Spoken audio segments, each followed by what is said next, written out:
A month after a London-bound Air India Boeing Dreamliner plane crashed just outside the Ahmedabad airport in Western India's Gujarat, a preliminary probe report is out, but the findings have left more questions than answers.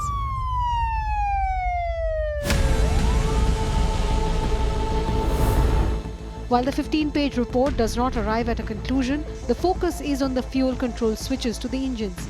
They were moved from the run to the cutoff position moments before impact, according to the preliminary report. After the switches flipped, the Boeing 7878 Dreamliner immediately began to lose thrust and sink. This cutoff transition could be the key piece in a complicated puzzle of what happened on flight AI-171 on that tragic day. Fuel switches regulate flow into planes' engines. They are in two modes, run and cutoff.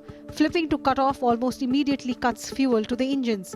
It is most often used to turn engines off once a plane has arrived at its airport gate and in certain emergency situations such as the engine fire. The report does not indicate if there was any emergency requiring an engine cutoff. The switches are spring-loaded to remain in position. To change one from run to cutoff, a pilot has to first pull the switch up and then move it from run to cutoff or vice versa.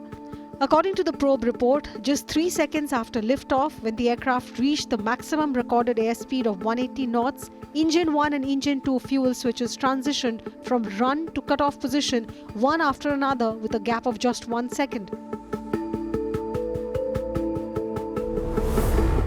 The other big clue is brief but critical exchange between the two pilots during the engine failure sequence.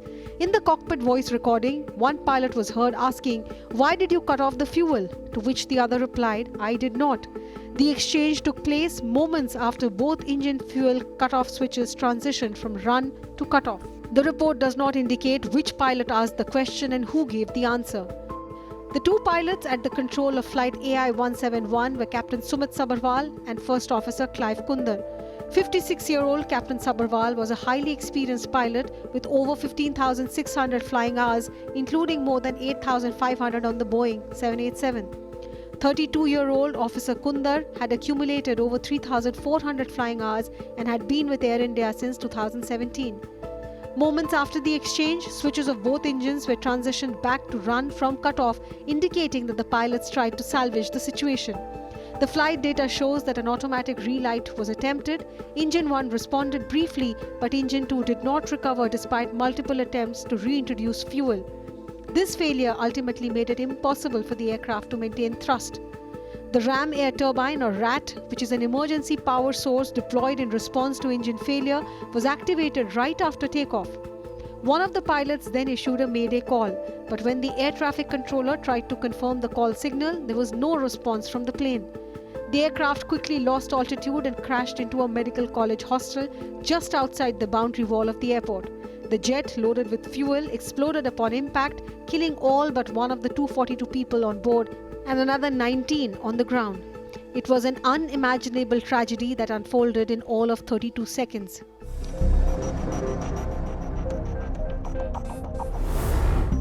A special airworthiness information bulletin issued by the US Federal Aviation Administration had warned of a fuel control locking switch malfunction in the Boeing 787 aircraft.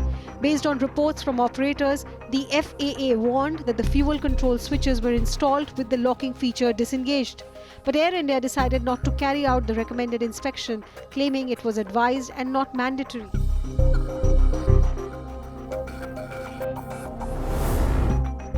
In the 1980s, a Delta airline pilot mistakenly cut off fuel to the engines of Boeing 767 he was flying, but in that case he was able to restart them because the aircraft was higher in the sky, avoiding disaster.